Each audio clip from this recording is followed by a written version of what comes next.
it's Kayla from Killing It With Coupons, and I am back for another Chat With Me Sunday. This week's Chat With Me Sunday is going to be about how I do my vegetarian meal prep and why I do it. I'm thinking about possibly in another video going into more detail about how and why I became a vegetarian, but long story short, it was really because I think I just have a sensitive stomach and I could not eat meat. Like whenever I ate meat, I'd always seem to get a really upset stomach. So instead of always just telling people like, no, I don't really eat meat, sometimes I will, it depends on how I'm feeling or whatever, it was just a lot easier to tell people I'm a vegetarian and basically to become a vegetarian. I've been a vegetarian now for about 2.5 or so years, over 2 years, but I don't necessarily know if it's necessarily a half yet. But around that time, and so like I said, I will go into more depth in another video probably about that whole story, but again, it was just meat and me did not seem to go very well together. So to make sure that I was still eating healthy, I decided let's take a look into vegetarian, you know, being a vegetarian, and looked more into that and realized that I need to be able to still substitute my protein somehow, which I wasn't doing even when I was eating meat, and I would never eat enough of it. I'd have like a little tiny bits that didn't upset my stomach too much, and you know, I just wouldn't, you know, eat enough of it that I was really getting enough protein in my diet.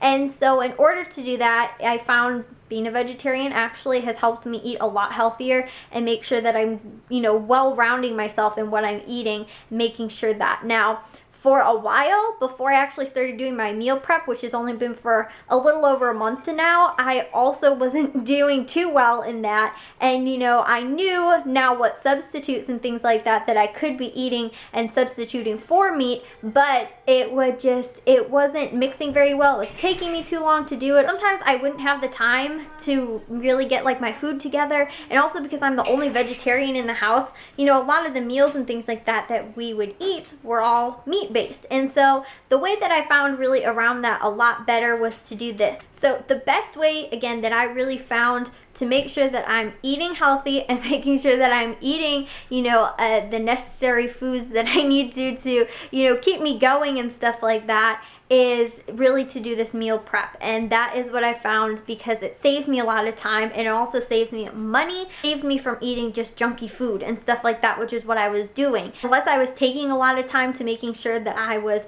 you know, making a vegetarian meal for myself, and then also, you know, if I was cooking for my family too, it would take me just too much time, and I really needed to figure out a better way to do this. So I did a little bit of research and went ahead and found a lot of stuff on Pinterest about doing this. The other thing too that I guess I should add is that along with meat that really upset my stomach is that eggs and a lot of dairy also tends to upset my stomach. So I don't do in my meal preps or anything like that. If you guys have seen those, I posted them over on my channel now for 2 weeks now. Prior to that, I was filming them on my vlog channel, but you know, that has been since the beginning. But if you guys notice, I don't do anything eggs really. I very rarely do yogurt, and I do not do milk. I will do cheese. For some reason, cheese seems to be okay. I guess it's not a lot, and normally it's just kind of to top over something. It's not like a lot of cheese, and so it's not that much dairy for me. But straight milk or doing anything with eggs, really, like scrambled eggs, hard-boiled eggs, anything like that, I can't do. So although that is a really good source of protein, is eggs, that's something else that I can't really have, because again, it's really difficult on my stomach and I get upset stomachs very easily. But the weird thing is that I'm not a picky eater when it comes to fruits or vegetables. I will eat just about anything as far as fruits and vegetables go. So I mean, there's things that I prefer more. You know, I don't love strawberries, but I prefer raspberries, but I will still eat strawberries. Or, you know, I don't really like iceberg lettuce, but I love spinach. So I will kind of, like I said, I will eat pretty much any and every type of fruits and vegetables out there. I mean, Brussels sprouts, I'll eat cauliflower and broccoli. I'm not a huge fan of grapefruit, but I'll still probably end up eating it if I really needed to. So as you guys again have seen, I obviously don't do any meat in mine, and I also don't do a lot of dairy. I'm not vegan, but I don't do a lot of dairy or animal products, I guess, in general in my meal prep or my meal plan.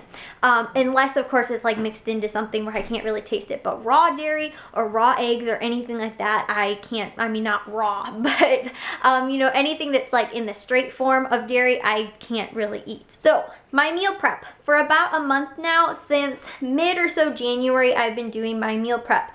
And what I had found prior to this was, again, when I became a vegetarian, it was to make sure that I was still eating a lot of protein and I was getting, you know, the right nutrition that I needed to, you know, to not eat meat, to not have meat in my diet or a lot of dairy in my diet. So again, I found, you know, the substitutes and the alternatives in order to do that, where I can get the most protein, how I can hide protein in certain things as well. And, you know, if that's quinoa in something, or if it is, you know, nuts or something like that, or beans, how can I mix that kind of in to make sure that I'm still getting protein? So becoming a vegetarian, I was able to, again, find those substitutes. Now, again, I've been a vegetarian for about 2.5 years, and what I've found is that it would take me a long time to make a separate dinner for myself or substitute the meatless alternative to it.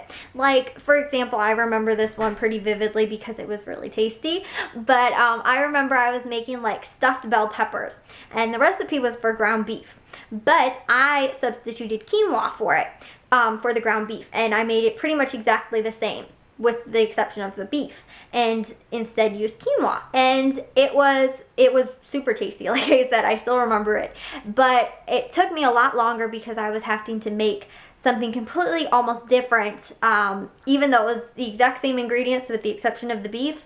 But it took me longer to separate and make mine completely separate from everybody else's. And although it didn't take that much time, it was, you know, an extra pot that I had to dirty in order to make, you know, my meal separate. So browning the ground beef was, you know, one pan, and then making the quinoa was another pan. And so very quickly I noticed dishes stacked up. It also took dinner a longer time for me to make because I was making mine, you know, separate kind of, and having to add, you know, and the cook time was a little bit different and things like that. And so trying to manage that just wasn't totally feasible for me. So although I was still doing that, it would take me a really long time. Some nights I'd just be like, you know what, I'll just have a can of lentil soup or whatever from Aldi. I love their lentil soup, by the way, guys.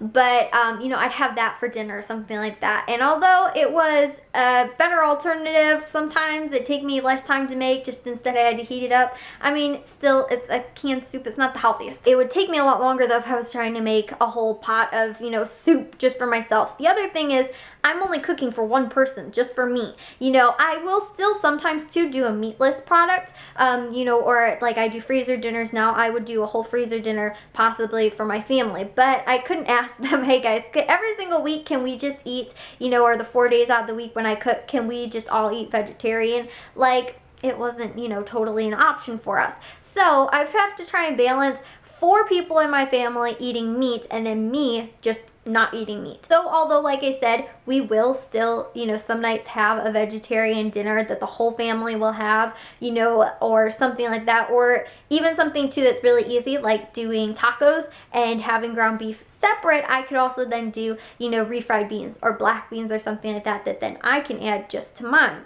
So there is a lot of ways that you can, you know, still have somebody who has a special diet in your family still be able to eat and join in with what you're eating. It's the same as if somebody had a peanut allergy or a diabetic, or somebody who has a, you know, is lactose intolerant or something like that. It's just one type of thing that you have to make sure stays out of the dish, or finding a way to substitute or include a alternative for them. So although there is a lot of different ways that I was able to find feasible for us to be able to do that, every single night or every single week wouldn't totally work. So about last summer, I had also decided what I was gonna do was do freezer dinners for myself. And what I was gonna do is make the whole, you know, pot or whatever it was, or make the whole recipe and then put them into smaller like quart-sized freezer bags, and each of them would be for one dinner. So I did that, and I've made stir fry individually packaged for myself. I've made soups individually packaged for myself as well, where all I have to do is put them in our smaller slow cooker, and I can have soup for dinner, homemade soup. Or I could, you know, just real quick put the stir fry on the stove for myself, and it'd take me less than like 5 minutes just to reheat it.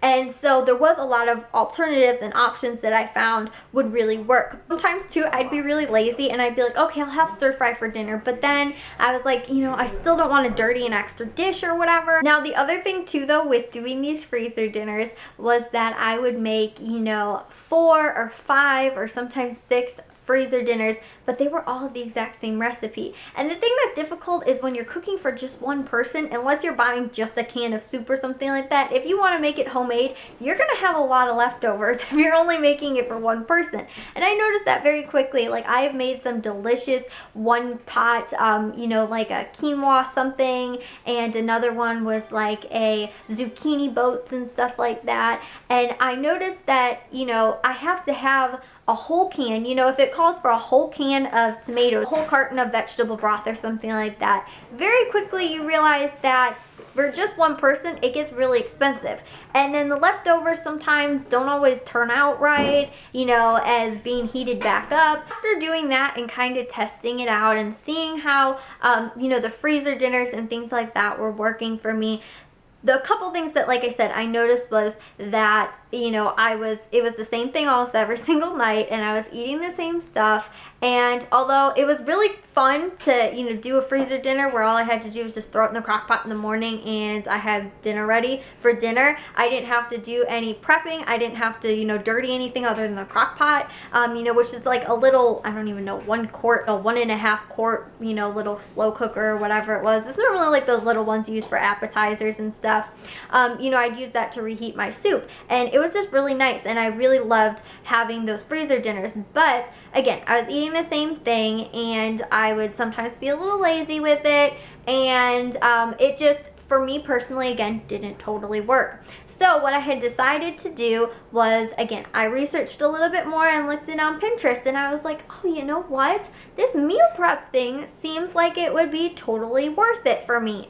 And this way I do breakfast, which I wouldn't eat breakfast, honestly, guys. I just have a cup of coffee for breakfast. So I wasn't eating breakfast, and I wasn't eating very healthy, you know, like lunch and stuff like that. Normally I just have some type of snack for lunch, or I'd heat up soup or something like that. And then for dinner, again, if I was feeling like I wanted to reheat, you know, a skillet dinner or a freezer dinner or something like that, then I'd have that. But dinner was really the only thing I was prepping for myself, and I wasn't eating healthy throughout the day. Especially too because if I was going to have avocado toast for breakfast, it would take me a while to mash the avocado and, you know, do all that kind of stuff. So what I realized was that why not just do it all in one day, like I do with my freezer dinners anyway, and that way I don't have to worry about it throughout the entire week. So I started doing that, and that's what I figured out on Pinterest, and, you know, did a little other research. I found that doing the meal prep was actually going to be helpful. So for the first week when I tried it, I did breakfast, lunch, and dinner.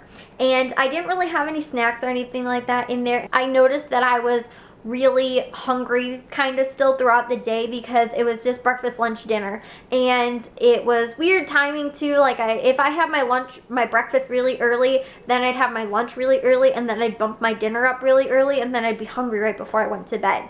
So for the first week, it didn't work out really well, and then for the second week, I added in what I call my snack box, and it's like a box of snacks, I guess, kind of, a little, you know, Tupperware thing of, you know, my snacks for the day. It's got granola bars normally in there, or fruit snacks, or, you know, chips. Then I put hummus in there and that kind of stuff. So that's something that I'll go to if I'm like, I'm feeling a little hungry right now. I'll go ahead and I'll go and have, you know, some cheddar bunnies or something like that, that I can snack on, instead of going to the snack cabinet and going, I'm just gonna have like 4 granola bars or something like that. This way I'm having a variety. I'm not eating the exact same thing, you know, 4 granola bars. I'm switching it up a little bit. I'm not over snacking either. I know what I will eat in one day, and I know what's too much and I know what's too little. So I can figure that out by putting what I want in my snack box for that day. I started doing that about the second week. This is the 6th week that I've done it. It will be going on the 7th week when you guys are watching this video. So again,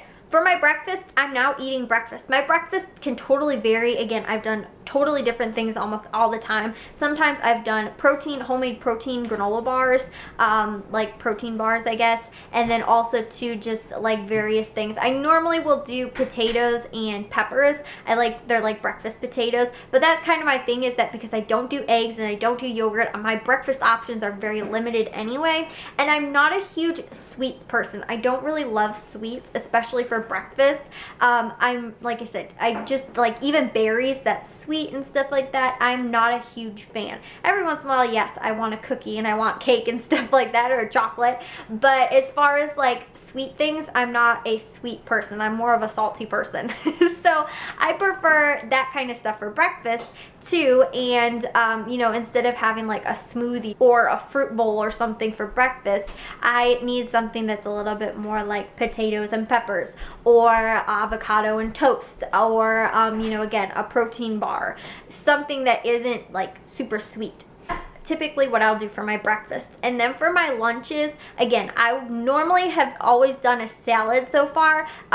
I again love spinach, so it's 99% of the time spinach. I think I did kale the first week as well, and then I will also do some type of snack box, and I almost always do hummus and pretzel chips just because I love that, and I do a cheese stick too. So, and then I have my snack box, which is kind of separate. Again, that's kind of me snacking throughout the day, or if I'm feeling hungry after lunch but before dinner, or if I'm not feeling really hungry before lunch, or if I'm feeling really hungry, like my breakfast didn't fill me up. However it ends up working out, I will finish a full snack box in one day, wherever that kind of fills in. And for dinner, what I have been doing is making one big pot of like slow cooker soup or something like that on the weekend, and then portioning that out for the whole week. Now my Mondays, Wednesdays, and Fridays are normally the same dinner, and then on Tuesday and Thursday they're normally the same dinner, so that I'm not having the same thing back-to-back days. I'm switching it up every other day is the same. So for me, that's helpful too, so that I'm getting a variety, and again, not eating the exact same thing every single day. And it's nice too, because I can be like, hey, I'm looking forward to have that for breakfast instead of the exact same thing every single day during one whole week. That's what I have found really is helpful for me too, and not getting bored of the same thing like I was doing with the freezer dinners. If it's something that's a little bit bigger, again, like the slow cooker soup, I will normally do that for the 3 days during the week, so that I'm using up all of the ingredients, so that, like, for example, this past week I ended up doing burritos. I got 1 can of refried beans. I did my burrito dinners Monday, Wednesday, and Friday. So I used one whole can of refried beans for 3 days, which is perfect portioning size for me. And I also end up adding cheese and guacamole in there too. But for me, it's a perfect portioning size that I'm not eating a whole can in one day, because that would be the problem too, with that I'd be like, oh, you know what, I'll have a burrito. So I'd make, you know, I'd use some, you know, black beans or refried beans or whatever to make a burrito, but I wouldn't end up using a whole can. So the rest of it would go to waste unless I wanted it again tomorrow, in which case, you know, then I'm starting to eat the same thing every single day. So I really found that helpful too, that if I knew I needed a whole can of something and how to portion it out well enough for me that I was eating it and not wasting any ingredients that I needed to make the, you know, dinner or lunch or whatever I was making with. The other thing that would be really easy too is if I am doing a slow cooker soup or something, is that I could cut that recipe in half, so that normally it makes, you know, sometimes soups make anywhere between like 4 to 8 servings or something like that, and a lot of times I will cut that in half so that I can either do 2 servings or 3 servings for myself for that week or whatever, and then I will do that either for the 2 days that I have the same, or for the 3 days that I have the same. Or 2 weeks ago, I did the same for Monday and Tuesday and Thursday and Friday, I think, or something like that. I did a homemade pizza that night for my whole family that I was able to enjoy dinner with as well. One of the downsides, I would say though, to doing a meal prep is, unless you're doing a lot of things that can stay out of the fridge, is that very quickly you will realize, unless you have more than one fridge or you have a very large fridge, that you could easily run out of room. I have noticed that too, is that, you know, I'm putting my breakfasts and my dinners and my salads in the fridge, and I do it each individually in Tupperware. For me, it takes up more space in the fridge unless we have really cleaned out our fridge and don't have a lot of groceries or whatever for that week. Sometimes our space in the fridge can get really tight. And that is one of the things that I have noticed is, you know, a little bit more of the downside is that if it is a lot of stuff that I am keeping in the fridge, I can run out of refrigerator space very easily because I portion all my stuff out and put it all in Tupperware. The one thing though that I do like about that is that I don't have to think about anything in the morning or for dinner or whatever. I just know my food's already ready for me and I can just go ahead and grab it out. And it saves me a lot of time to do it again all in one day. Normally I will do it on a Sunday or a Saturday, maybe both days a little bit each day, but it's always ready for me on Monday. Now, I don't do anything on Saturday or Sunday because for the most part we end up my mom will cook, or possibly we might end up, you know, getting pizza, or we might go out for breakfast like I think last weekend or something like that, we went out for breakfast.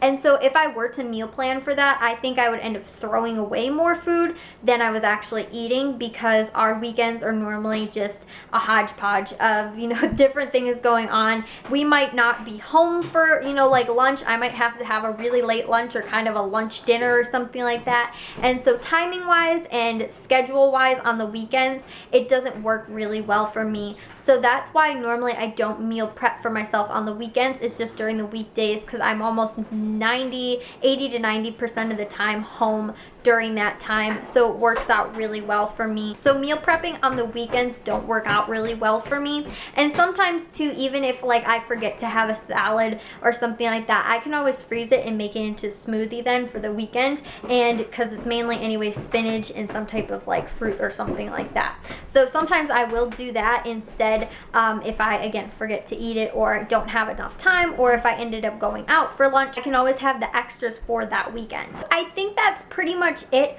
I might do another update too in the future to let you guys know about how it's going for me and things like that. What I have noticed is, again, I am eating a lot healthier now that I make sure I have breakfast, lunch, and dinner for myself ready for the weekdays. And then also too, it is a lot cheaper because I'm not buying, you know, individual things that to make each dinner and ending up throwing, you know, half of it away because I can't finish it all or whatever.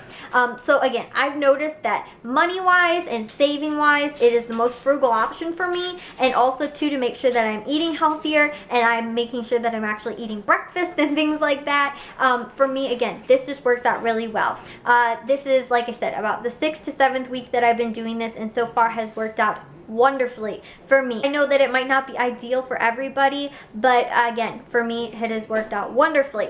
And I will probably, like I said, do another update video, especially if I forget anything in this one, and let you guys know again how that is working out. Let me know too if you guys do meal preps, or if you guys do freezer dinners, or if you guys do meal planning. How do you guys do that? Especially if you have somebody in your family that does have a special, you know, dietary need that, you know, you have to customize kind of to them. I know one of my friends too, her brother is allergic to dairy, and so a lot of the things that they have to make is, you know, specialized to him, or they'll have to make something separate for him. I know there's a lot of families out there too that do have somebody that can't necessarily have what the rest of the family is having, and how do you guys adjust to that? And also too, if you guys do meal prep, or if you guys are vegetarian or even not vegetarian too, if you guys do, let me know what are some things that you guys have found really helpful, or some things that you guys have found a little bit discouraging in doing them, or any problems that you've come across doing them. Again, let me know down below. But I will talk to you guys all next week.